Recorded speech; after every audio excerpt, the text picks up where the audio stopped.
Hi Matt. Hi, I'm Ciara. And you're listening to Bodywise. Ciara, what's Bodywise all about? Bodywise is you and me discussing some things that don't get an awful lot of discussion time. We're looking from a primary care perspective, a GP and a nurse, and we're talking about things that people just don't talk enough about. And this week we're talking about depression. Why are we talking about depression, Ciara? Oh, it's such an important topic, isn't it? And a difficult one, and one that doesn't get talked about an awful lot. I think we're talking about it a bit more, aren't we, than we used to? But I'm not sure what we're doing about it. What do you think? I think depression, I think one of the things we want to do with this programme is to talk about things that just aren't spoken about. And I think depression is one of those things. I think that as a society, we still haven't quite got there when it comes to depression. I think that we're probably better. I think our generation is probably better than our parents' generation.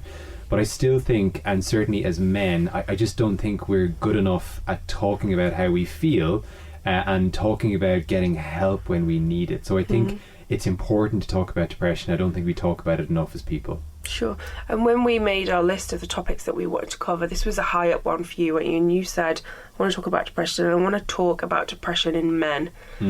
Because we see men quite often quite late on, don't we, when things have got really bad, or when we see really tragic we hear tragic stories about people who have completed suicide, and the vast majority of them are men. What's that all about? Well, definitely, in my experience as a GP, I think women come to us much sooner, and I think the reason women come to us much sooner is because women talk to each other about their feelings and their mood, and I think that those conversations that women have leads to, you know, a conversation to say, look, you need to go to your GP. I think as men, we don't have those supportive social networks yet. And I think that is definitely a problem. I think we're just not quite there yet. I just don't think we have those supportive social networks. And as I said, the suicide rate amongst men is much, much higher than the suicide rate amongst women. And that's just simply a fact. But yeah, I think it's something that needs to be spoken about, and I think it's absolutely key that we as a society address it. And I think the more we talk about depression, the more there's a chance that there's going to be somebody out there listening, whether it's your mother, your father, your son, your daughter, or the listener themselves, that might say, wait a minute, that sounds like what I'm suffering from. And it's like a light bulb moment where people say, those feelings that those people on the radio were describing, that's me. Yeah, definitely. It's a difficult topic, isn't it? I mean, you and I laugh quite a lot when we're doing this show, and there's a lot of banter goes backwards and forwards, and this talking to you about this before and saying it's hard. How do you make a conversation about depression interesting and light and easy to listen to, and maybe you just don't make it easy and light and easy to listen to. Maybe it is hard to listen to. It is hard to listen to. It's a difficult topic it's a difficult topic to talk about, because it affects people, and there's still that taboo around it. But you know, I often find, and I think you're the exact same, Ciara, that often people will come forward and they'll say, I think there's something wrong with my mood, and then there's nothing that comes after that. And it's one of those consultations where, as a GP, a lot of the time people come into me, and the challenge is to get them to stop talking. When it comes to depression, it's the opposite, and most people are very, very slow to bring information forward, and a lot of the time it ends up being like a bit of a kind of a question and answer session where I say, you know, for example, if Ciara came in and sat in front of me and didn't want to say anything beyond that, I'd say, Ciara, well, look, what's your mood like? Rate your mood on a scale of 1 to 10, 10 being amazing, 1 being awful. Are you crying without reason? How's your self-confidence? What's your self-esteem like? You know, are you having negative thoughts at the moment? I ask everyone, have you thought about killing yourself? And the number of people that when you ask them that question, they look at you and they say, yeah, I've thought about it, you know, and no one else obviously would have asked them that. And then you kind of move on to the biological symptoms, where sometimes you can have a bit of fun with patients. So what I say, you know, depression slows everything down, it slows your mood down, but it can have a huge impact on your physical symptoms. So people who have depression, it can have a big impact on their sleep. So they might sleep too little, they might sleep too much, they might have poor energy levels. It can cause, and one of the things I ask everyone is their libido, and I'm not obsessed with the libido, but I think it's to make sure it's in every show, don't you? No, but I think it's a really important indicator of health. And again, people that suffer from depression, it can have a massive impact on their libido. And the reason I ask people is it can have an impact on their relationship. And often you're asking them a question and it's giving them that opportunity to give you the answer when they never thought you'd be able to bring it up. So that's generally how my consultations go. I personally have to put in quite a lot of like protective habits to stay well. So I know we're going to talk about this a little bit later with our guest, but it's really important for me to stay well. And I talk about it like going to the gym. Like you go to the mind gym, right? So you're not going to stay strong in your body if you don't put any effort in.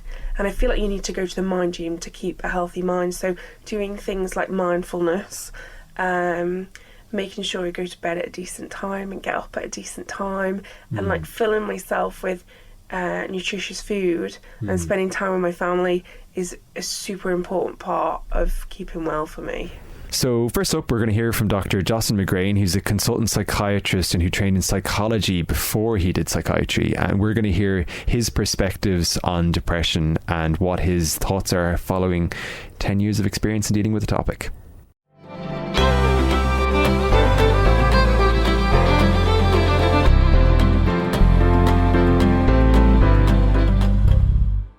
So now we have Jocelyn McGrain. So Jocelyn McGrain is a good friend of mine and also happens to be a psychiatrist, but was a psychologist before that. So is probably the perfect person to talk to when it comes to depression. And Jocelyn, I suppose what we've been covering lately is we've been covering topics that people, I suppose, might have difficulty talking about. So we've covered the menopause, we've covered addiction recently, and one of the ones myself and Ciara wanted to cover was depression. And I still think, although we've made a huge amount of progress, I still feel we're not quite there yet when it comes to talking about depression openly. I mean, would you agree with that, or what is your experience of that?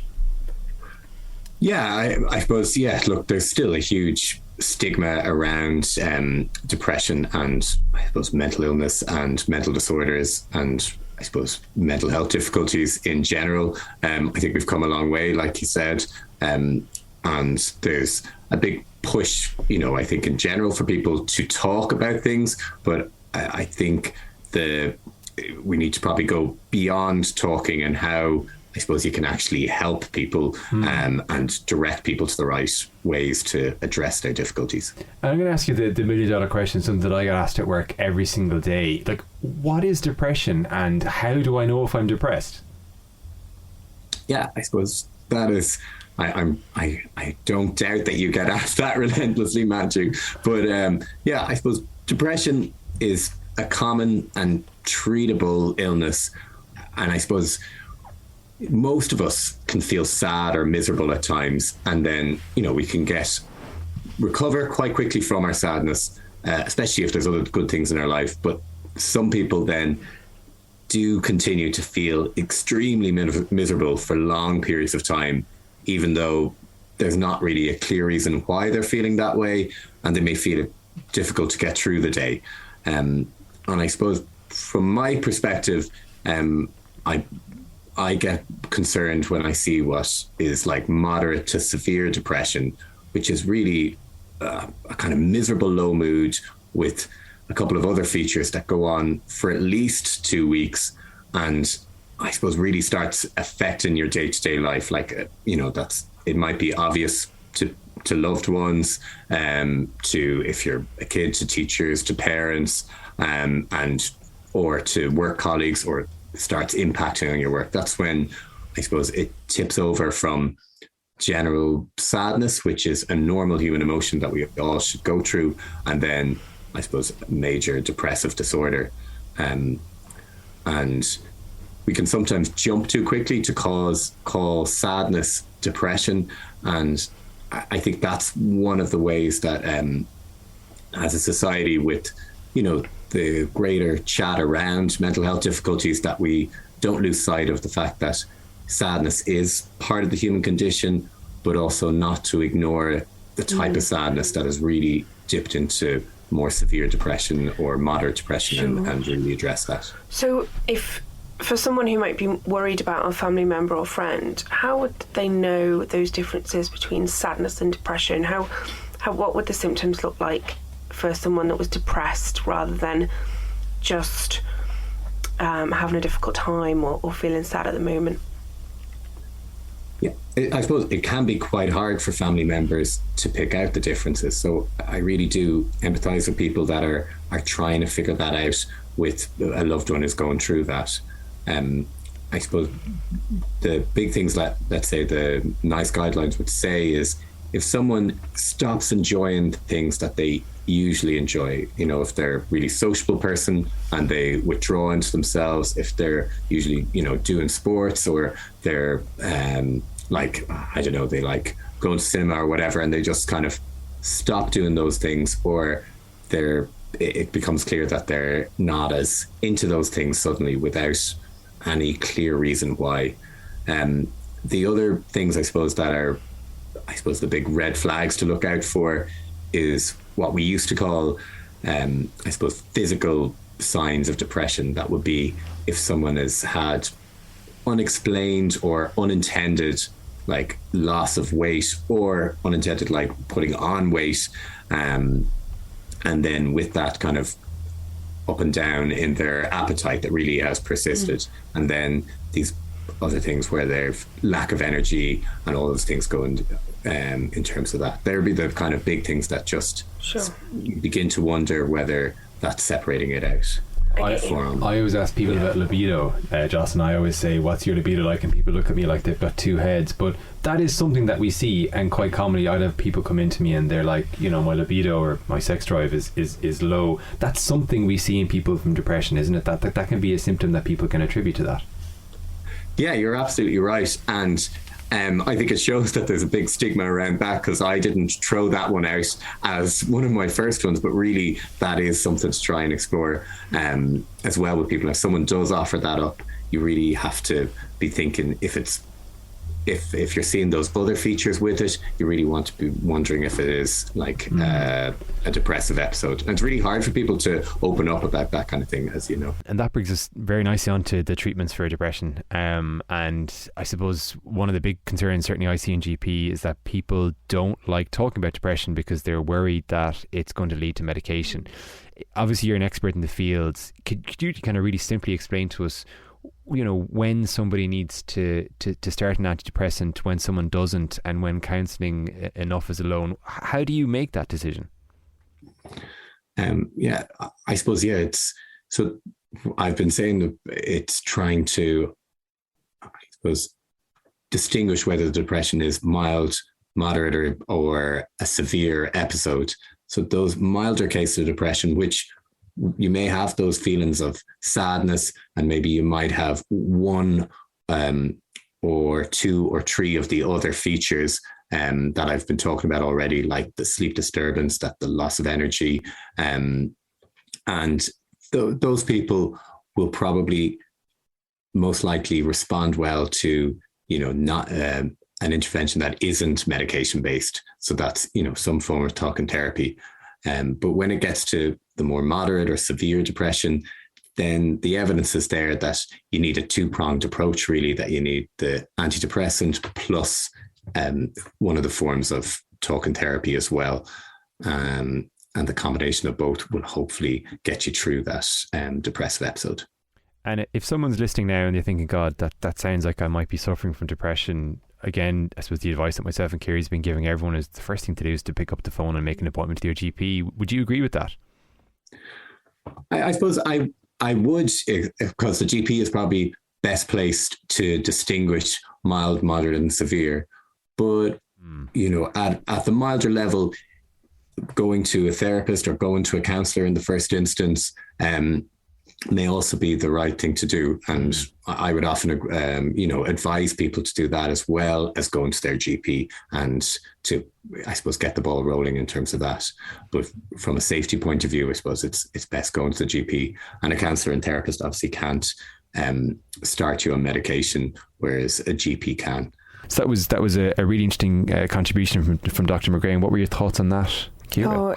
It's a really hard job, isn't it, to round up as much as you can about depression in such a short conversation.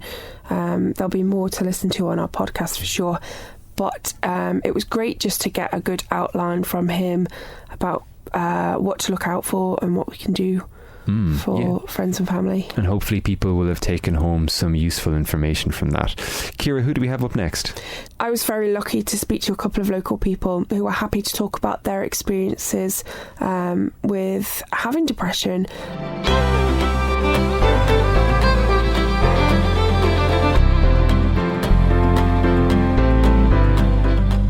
So, I can't remember when it was, but David Johnson was doing the TT on BMW, and the run up the TT, I was down, and the way I can explain it is there was just no joy in my life, so whatever I did wouldn't bring me joy. So people say, oh yeah, if you say you're depressed, people say, oh, you just need to go out for a run. Yeah, I'll go out for a run, and then I'm fine. And it's like, right, okay, I tried going for a run, and I wasn't fine, so that didn't work. So, yeah, I was doing stuff. Jo, my wife, was always good. Like, she'd always realise that something was wrong or something wasn't right. So it was coming up to TT week, and I knew I was doing that. I was going to help David Johnson in the pits, and I was all excited about that. But Jo said to me, are you looking forward to TT? And I said no, because I knew I was excited about it and stuff, but I wasn't really looking forward to it because I knew the outcome wasn't going to make me feel any better than I did. No matter how much I enjoyed myself, I'd still feel like crap straight after. So Jo told me to go and see the doctor. So I went to see the doctor, explained everything to him, and he put me on these pills. But the thing with the pills was they made me proper anxious. And I don't think I've ever felt like anxiety. I never knew what anxiety meant. People would talk about anxiety, and I'd be like, no, I don't think I've ever had that before. So I jumped in my van and I went from work to the grandstand to help set up for the TT. And I was worried my windscreen was going to fall out. I was worried I was going to run out of diesel. I was worried I was breaking the speed limit. I was going to get stopped by the police. And I got to the grandstand. I was like, I don't know what's going on here. I had injuries. I hurt my knee, so I couldn't play football. I then got a bad hip, so I couldn't play rugby. I could hardly ride my motorbikes and stuff like that. That all like went on, I think, to bring on the depression. The fact that I couldn't get out and do the things I wanted to. And then the doctor about my knee was saying, oh yeah, you should try cycling. I was like, oh, cycling is so boring. I don't want to go cycling. That kind of all like mushroom clouded or snowballed, I think, to a point where it got on top of me.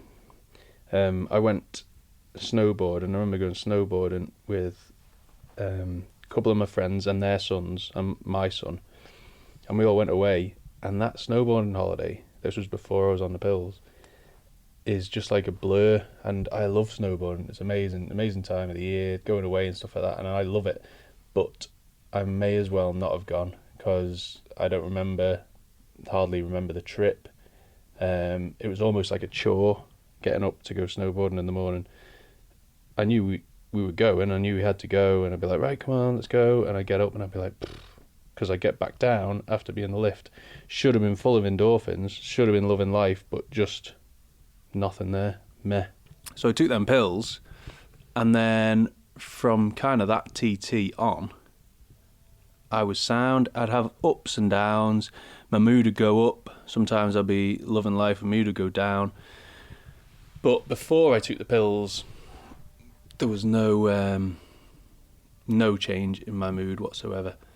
I'd take the kids out on the motorbikes. I'd think to myself, what can I do to make the kids happy? So I was like, right, I'll take them out on the motorbikes. So I loaded up all the motorbikes into the van, and I didn't put my own motorbike in because I was not going to get anything out of it, whether I brought it or not. I was still going to feel exactly the same. And then my daughter said to me, Dad, why aren't you putting your bike in? I was like, oh, don't worry about it, I don't need it. She said, yeah, but if you don't put your bike in, you won't have fun. And I was thinking to myself, if I do put it in, I won't have fun either. So it didn't make sense. And that was one of the turning points where I was like, yeah, I do need to go to the doctor. So I'm still taking the pills. Sertraline I take. Taking medication for your mental health, did you, like, for a lot of people there's stigma attached to starting medication and they feel that resistance to it. Did you go through that? Yeah, you get that. Everyone's like, oh, you don't need to take pills, you just need to go out for a run. And if you've got that chemical imbalance in your brain, there's no way to get out of it. And that was one of my arguments. I was like, I've got a good job, I've got a good wife, house, I've got the kids. I was like, why? Why am I depressed? There's no need for me to be depressed. So then you start trying to fight it, thinking, right, okay, I'll do this, I'll do that, I'll do the other. But if you've got that chemical imbalance in your brain, no matter how much runs you go on, no matter what things you do, it won't sort itself out. So once I got over that stigma, I had a good doctor as well, and he was like good to talk to. And he like understood, so I was just talking to him, and he's like, yeah. And I think that's really interesting and a good point, that things can be going all right for you, and then you end up judging yourself even more because you don't feel like you've got the right to be depressed. Because people so much worse off than you. People so much worse off, and yeah, you think if anyone should be depressed, it should be her down the road with whatever. But yeah, you can be if you've got that chemical imbalance in your brain. If your mix isn't right in your carburetor, it's not going to work. But putting it out there that these pills changed my life. I can really empathise with that feeling of trying to go out and do all the fun stuff that's supposed to bring fun, and actually it feels completely pointless because none of that joy is being brought forward. And actually the huge amount of effort that you can put into like faking it till you make it, but that making it part not actually appearing makes a lot of sense and definitely rings some bells for me. If you had a pal who was in the same situation that you are in, what would your advice be? My advice would be talk to me, but then just talk to the doctor. Go in, talk to the doctor, tell him how you feel, and take it from there. Like, the doctor was sound. It was Dr. Waldron, it was, in Ramsey, and he was sound. I hadn't really talked to anyone about it before I spoke to him. I want to take my motorbike out with the kids. I want to go out on my push bike. I want to go and play football and stuff. And then, you enjoy life more, and you don't have that grey cloud hanging over you, stopping you doing things, stopping you living your best life. You've had a problem with your hip and needed to have a hip replacement in your 30s, which is quite unusual. But I don't know, I don't want to put words in your mouth, but I can imagine that when you had a bad hip and you needed to have a hip replacement, at no point were you judging yourself about having to have that therapy or take the pain relief, or what have I done wrong in my life to have a bad hip? And can you see the differences between you having a bad hip and needing a hip replacement in your 30s and having an episode of depression, and maybe how you might have judged yourself through the two different illnesses? Yeah, that's it. Your brain's just an organ. I don't know if it is, but it's a part of your body. So if you've got a broken brain, it needs fixing. Juan spoke so eloquently about what it's like having depression. Do you know, Juan's such an interesting person to chat to, because I always think of him as someone who's really, full of the joys and has such an exciting life. And it's a real indicator to me of how it's such a non-discriminatory illness. Anyone can be affected.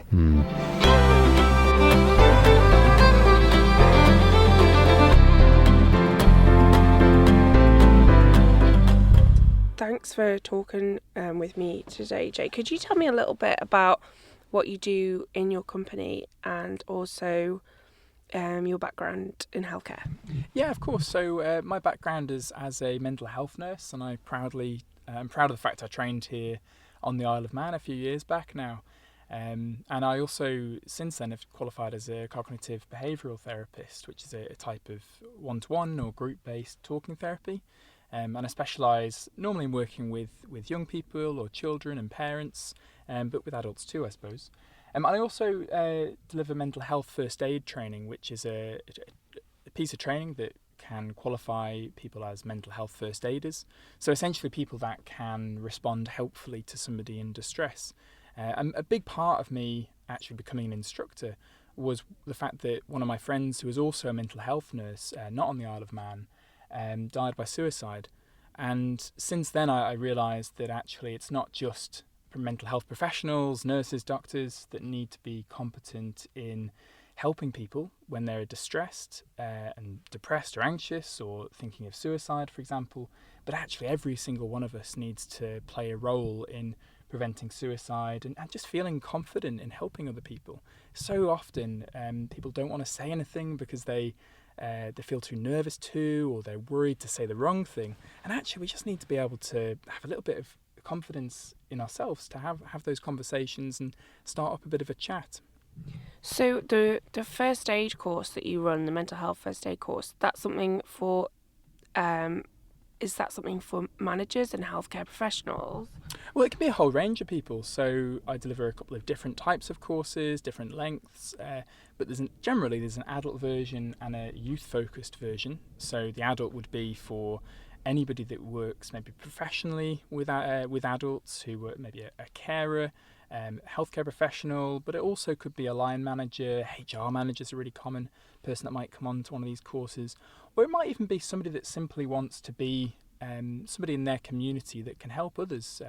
It could be, we're sitting currently outside Peel swimming pool. It could be, a coach at a swimming pool, or it could be somebody that might work on a reception of a company. And then the youth course is perhaps more focused around youth volunteers. I don't know, for example, scout leaders, guide leaders, or it might be teachers or youth workers. I mean, it sounds like when we talk about how mental health problems can affect anybody really, and there's so much that's not talked about, that this is something we could all benefit from doing, really. I mean, absolutely. Every single one of us on the Isle of Man, in the world, everywhere you look, every single one of us has mental health. It's just a part of being human. Sometimes people think it's like this new thing that's been invented in the last 20 or 30 years. But if you look back through, show me any story, any play, any movie, any book where mental health or psychology isn't a theme. You look at Romeo and Juliet and look at the themes of love and lust and risk-taking adolescence, and tell me that mental health isn't something that's always been there. It's something that's ingrained in human behaviour and psychology, and it's something we all need to be able to respond with. Often the first day of the course that I deliver, I'll ask people, I'll say, right, put your hand up in the last month. Probably isn't a very good example for radio, but put your hand up in the last month if you've responded to somebody in physical pain, or you've been a physical first aider. And very few people will have put their hand up, even if they've done a course every 3 years for the last 20.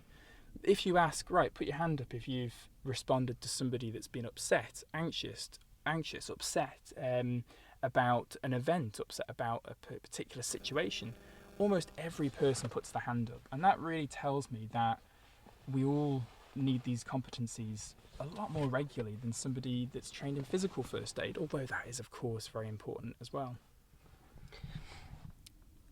If God, I'm so bad at concentrating. I'm just looking at the state of that bird that's trotting along there, and I'm like, what? I mean, that's some physical distress, isn't it? It probably needs some crow first aid or whatever. Sorry.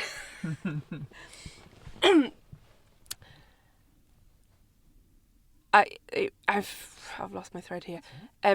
It's interesting actually, because how often do we also say, like, I didn't know what to say, and it's easy to sometimes walk on by because you didn't know how to respond. And I think too, when I've spoken to someone who's grieving, I think that's a really good example, and they say about people who have walked past them or crossed the road or ignored them because they didn't know what to say. They didn't know whether they should acknowledge the fact that they'd lost a loved one or not acknowledge it, and they got so flustered they just walked past and didn't say a word. And actually the intention, the well-meaning intention can be there, but it can be quite crucial, can't it, what you say? And is that what the mental health first aid course looks at? Yeah, for sure. And it sort of makes us think about, it helps us reflect on the point that what is it that's stopping me having that conversation. And often we'll say to people, or we'll sort of think that I don't want to say that in case I upset them. And actually it's very rarely about upsetting them that's the fear. It's more often the fact that I don't want to. I personally feel anxious about this. It's not about their feelings. It's often about the person that's responding, not the person you're responding to. And sometimes the way I'll sort of coach people through this is to think, right, feel the fear, recognise that it's a difficult conversation, so feel the fear and do it anyway. Have that conversation. A wonderful speaker and author, Brené Brown from America, she uses the phrase, Sorry. That's what editing's for. Yeah. I do this all the time. I get bored of my own sentence and drift off. No, what's the phrase now?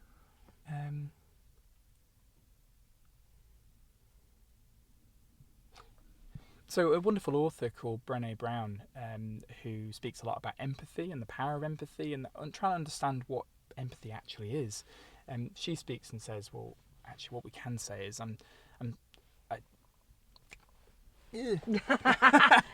Google it quick. Yeah. Why is my brain not working? It's happened to you as well. All the time. Especially if somebody's put a microphone in front of my face. How's the thing? I use this like all the bloody time.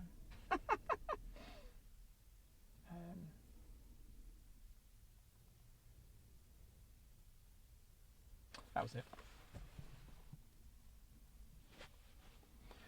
So a wonderful author called Brené Brown from America, she speaks a lot about empathy. And one of the things she encourages people to say, or suggests, find your own words for this, but is to say, I don't know what to say right now, but I'm so glad you've told me.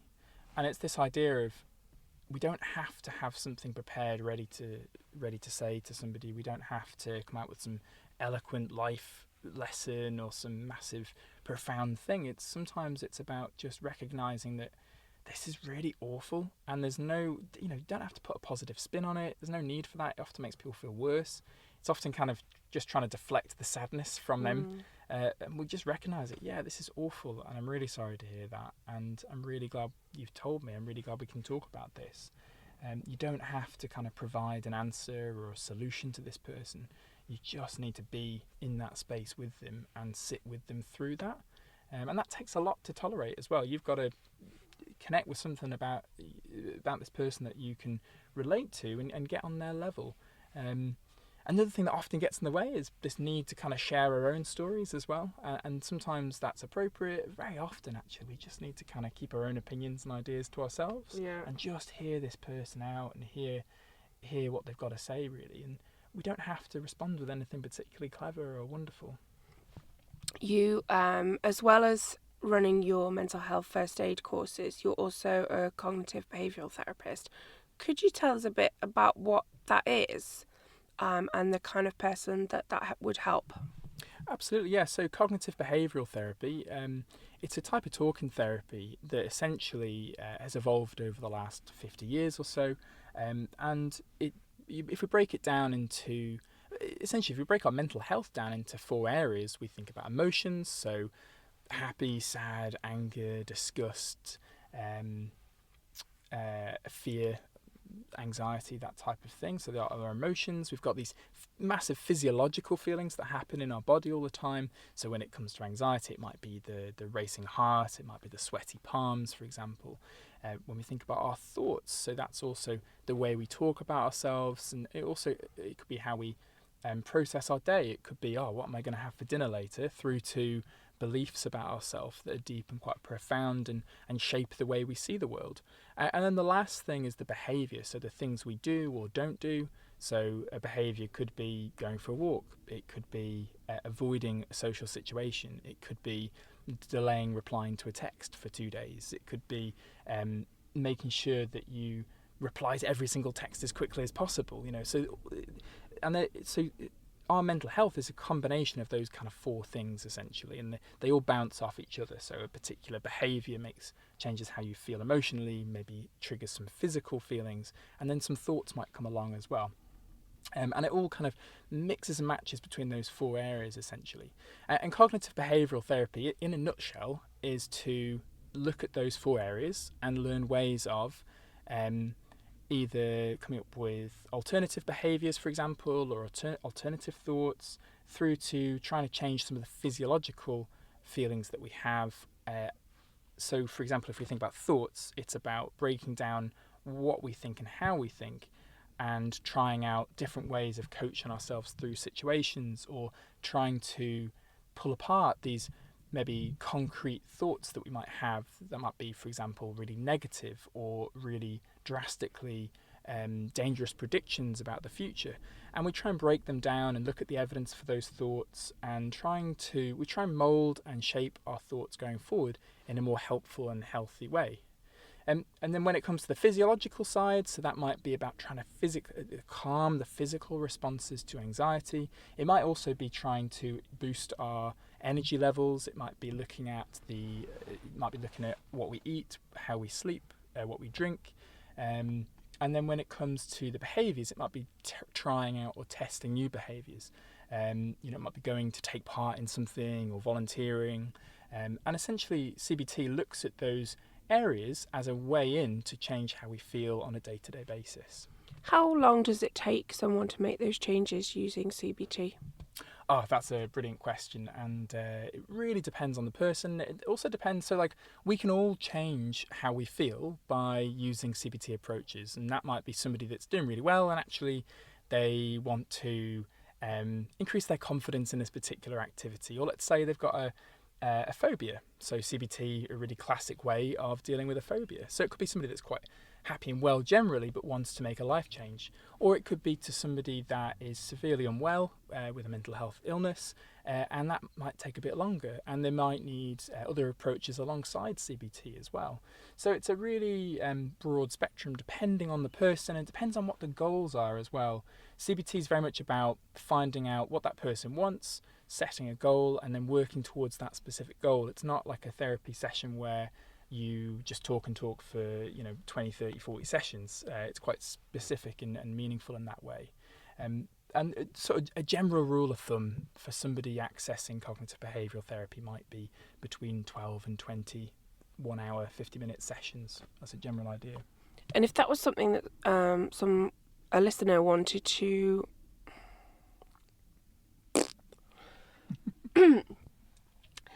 if we had somebody listening who wanted to explore cognitive behavioural therapy, how would they access that on the Isle of Man? So that's as in how they access it as a patient, or? Yeah, so like a listener is like, actually my head's wrecked, I want CBT. Oh, the listener. What Got should you, I? yeah. Like Okay, a radio listener. Yeah. How could one of our listeners who might think that they would benefit from CBT access it here on the island? Well, there's a whole range of options really, and it depends how long they've been thinking about therapy. Sorry. So it depends really on what they're hoping to access, I suppose. There's so many things that they can access online now, both actual therapy, but also there's lots of materials. So it's worth always doing a bit of research around CBT, because it might suit some people, it might not suit others. So it's worth doing your research first. And there's loads of self-help books and things that might be a good first point to start with. And then there's also options through both Manx Care, but also through third sector charities too. So it's certainly worth having a little look around. I know we've already done a programme recently about the pressures on GP surgeries, and that's often the kind of first point of access. But they often have a directory or ways into therapy from that point. So people can start by reaching out to their GP, and they can explore the idea of seeking cognitive behavioural therapy that way. Is that right? Yeah, absolutely, the GP. And there's also routes people often don't take up the offer of. For example, many companies, and I appreciate not every company, have things such as employee assistance programs. And actually, generally, if we look across the board, people don't access those kind of options soon enough, or they never do. I was working with a company not based on the Isle of Man in recent months, and they have about 70,000 staff on their books, and they had such a small percentage of people accessing those type of programs. It was really shocking. So there are opportunities that we sometimes don't think about. Yeah, that's right, actually, because for a lot of people, private healthcare is part of their employee package, isn't it? And private healthcare can very frequently include seeking different styles of psychological therapies, etc., etc. Yeah, absolutely. You know, there's a whole range of opportunities for people to access. And if we think more locally about our own healthcare provision here, it's worth thinking about referrals to mental health services, community wellbeing service, and there's lots of different services on the Isle of Man that may be able to offer support. The initial thing that most services offer is an assessment to basically understand what it is that this person needs, what do they want, what are their goals, and how severe a difficulty it is as well will depend on which service they might get allocated to. A question, there's obviously across the Isle of Man and the UK, there's obviously pressures with waiting lists and waiting times, and people will often say, well, you know, I was working with somebody recently in the Midlands, and they said, well, there's a year wait for me to access CBT. And I said, well, how? Yes, that's unacceptable. It should be quicker than that. We know that. But actually, how long have you been experiencing depression for? And they said 5 years. And actually, it was a case of, well, what would have happened if you'd been able to have that referral 2 years into that episode of depression, or 2 years into this period of time? They would have been seen a long time ago. And, you know, sometimes people don't refer because of that waiting list, but actually end up struggling for longer than it would have been to be seen, if that makes sense. So despite the waiting lists, still go down that route. Don't be put off by that, because actually it's really worth it in the long run. If anybody listening would like to access your mental health first aid courses, where can they look? So you can look on my website, mentalhealthbuildingblocks.co.uk, and also reach out to me on social media.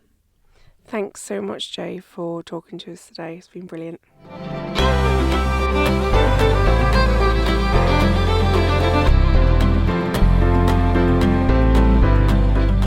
Let's have a quick fire round.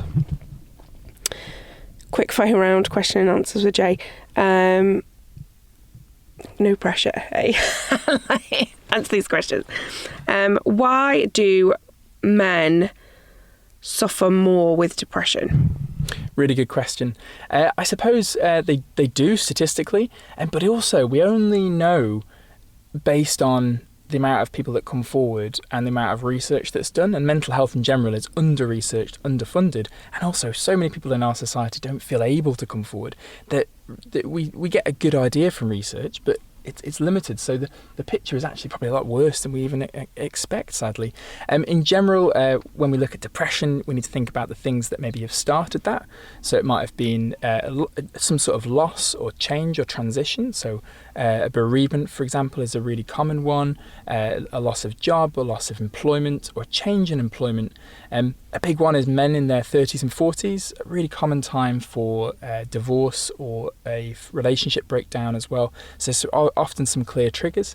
And then when it comes to depression, it's about what keeps depression going. So when it comes to depression, people will do less of the things that are meaningful to them, which means that their mood drops, their motivation drops, their energy drops, which means that they become more depressed. Their mood gets lower and lower. And that means that they've got less energy, and it goes around in this vicious cycle. So we also need to look at what's maybe brought me to this point where I'm feeling the way I am, but also what is it that's keeping me there? What's keeping my mood and my energy levels low? And is that something that men are less likely to talk about, or what is it meaning that men have a worse outcome statistically than women? Yeah, again, interesting, different ideas through the research. We know that there may be an increased stigma or discrimination as well around male mental health, where we don't feel able to talk to each other. I remember doing a session recently with men working construction, and there was this kind of running commentary from people like, oh, this doesn't happen here, this doesn't affect us. And what actually happened was one of the guys came forward and said, I've been depressed for about 5 years and I've been on antidepressants, and everybody's jaw dropped, and there was just this silence in the room, because this room of maybe 10, 15 blokes working in construction, nobody had a clue that this guy had experienced depression for so long, and it just broke the kind of stigma for these people in this room. What if there's a man listening who thinks, you know what, I'm not much of a talker. I don't really want to chat about my mental health. Is CBT something that could still benefit them? Yeah, absolutely. You know, it doesn't have to be always about talking. It could be about doing. You know, one of the brilliant things about depression is it reduces what we do in our day-to-day lives, and one of the ways we can counter that is by finding out what gives them a sense of value and purpose and meaning, and trying to increase those behaviours, trying to increase the things that give them that sense of purpose and pleasure. And by doing that, we can reduce the amount of depression they're currently experiencing and also boost their mood. If some quick fire round, run out of things to ask you.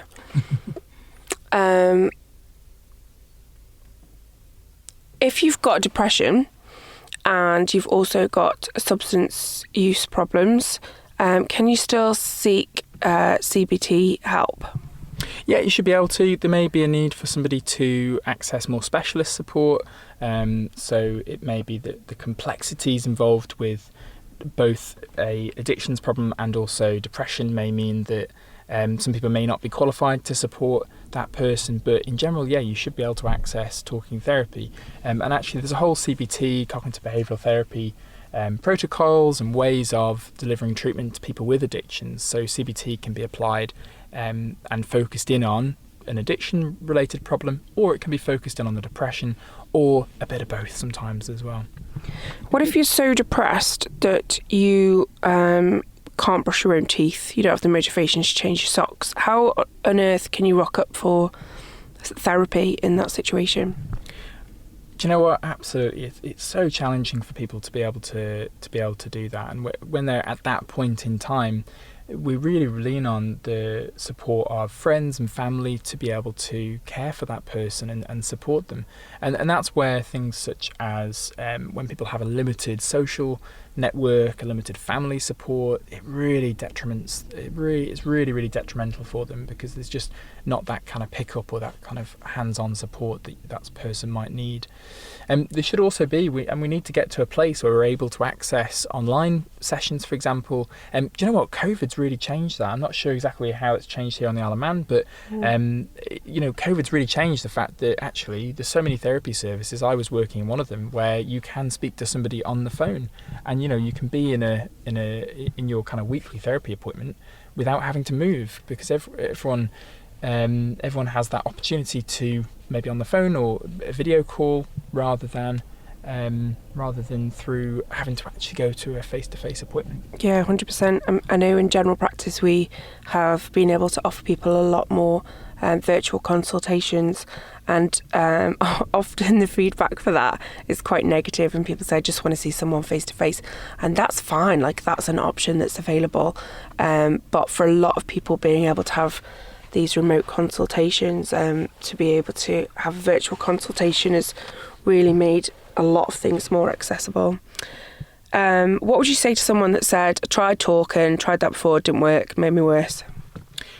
Well, so that's a really common experience for people, and my question would be, when was that? What happened that time? And was it not the right time for you? Was it not the right person or the right place? And how far along are you from that point where it didn't work? Because very often people access therapy at perhaps with the person that just doesn't suit them, and we all know that we don't get along with everybody, and then that's no different in therapy. Sometimes you just don't click, and actually a different therapist or a different professional is what you need. But equally, like I know when I've accessed therapy in the past, I just didn't think it was the right time for me personally. I was like, actually no, this isn't the right time or the right place or person. And then 6 months down the line, actually accessing it was really beneficial. So it's okay to have that experience, but try again, but change the variables, I suppose. Like, how can I access this differently this time? Because, and it's about trying to mix it up a little bit and then try again a bit later.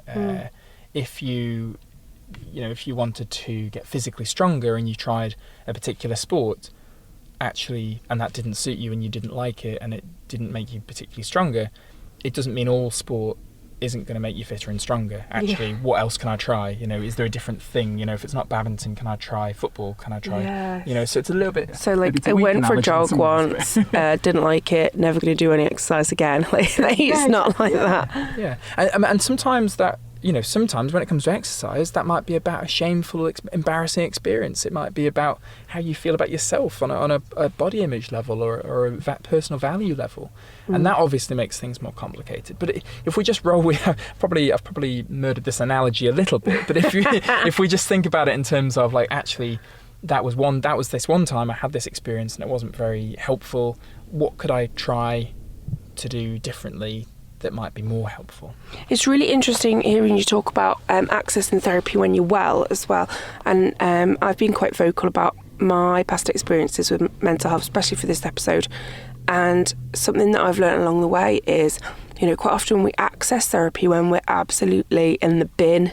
And that's a little bit like deciding that you're going to start jogging when you've broken both your legs. You don't get an awful lot out of it. And I do remember coming out of therapy sessions maybe with 1 or 2 sentences left in my brain because nothing was working particularly well. And that sometimes accessing something when you're really not in a good place, you can get a limited amount from. Whereas if you have the availability, the opportunity to access therapy when you are well, or when your problems are manageable, but you want to increase your wellness and you want to increase your your resilience, that you can get so much more from it. Do you see a lot of well people accessing therapy? So in the services I've worked in, not so much. That's not been the case. I've probably worked in more sort of NHS settings, for example, where that's not really seen as an opportunity, but it absolutely should be. And it doesn't always have to be therapy either. It could be a coach, it could be a mentor, it could be a supervisor. It doesn't have to be kind of structured psychological intervention. There's a whole range of things that it could be. It could even be like an educational group around anxiety, for example. It could be a depression support group. It doesn't have to be the very intensive kind of individual therapy all the time, I suppose. It can actually be this whole spectrum of things, such as guided self-help. It could be an online learning platform. There's a whole raft of things, and actually all of us can look at our own mental health and think, what do I need to make my mental health a step better in the next 6 months? And sometimes that's actually, I need to mix my daily routine up a bit, I need to refresh some things, through to I need that intensive psychological therapy around anxiety or depression or a particular trauma, for example. So it's about looking at your whole self and thinking about the bigger picture and thinking about, what do I need right now at this stage? At this stage of my mental health, what would meet my needs? And if we all asked ourselves that question regularly, I think we'd probably all be in a better place mentally. In general, though, absolutely, we need a more accessible, quicker opportunity to access therapy and also psychological support in the Isle of Man, and it's a problem across in the UK as well. All over the world, this is something we're trying to do. It's how do we increase accessibility to psychological support, both at a first aid level as well as a trained professional or counselling or therapy approach as well. So we're back to Matt's chatting about when he said treat your reception staff like you would your barber. I don't know if that's the right analogy really, but what do I mean by that?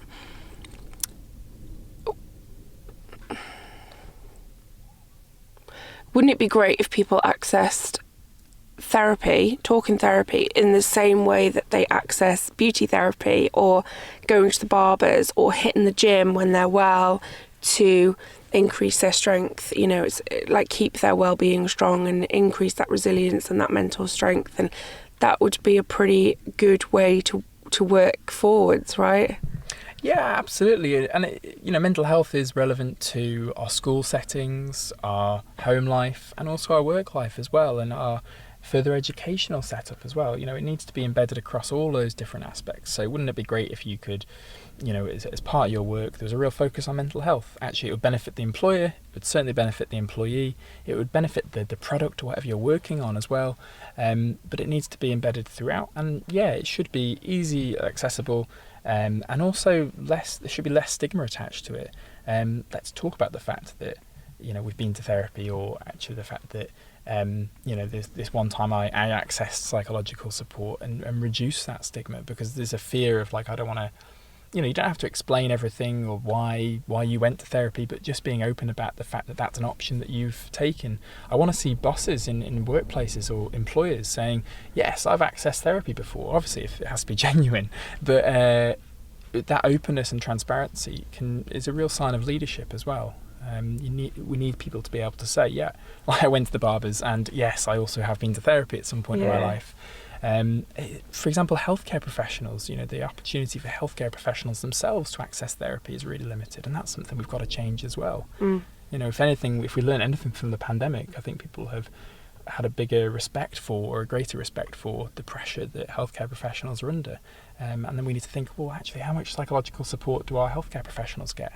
Either through a kind of structured, maybe supervision, for example, within work or outside of work in terms of the therapy. Sure. So that was our topic dealing with depression. If you have any questions, you can send them into bodywise@manxradio.com. And next week, we're going to be talking about dementia.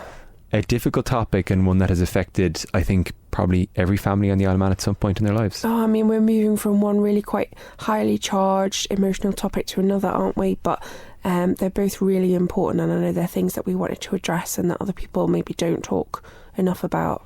So if you have any questions on the topics of dementia, Ciara, where can you send those? You can send your questions in to us via email to bodywise@manxradio.com. I'm Matt. And I'm Ciara. And you're listening to Bodywise. Hey Moo. Until next time.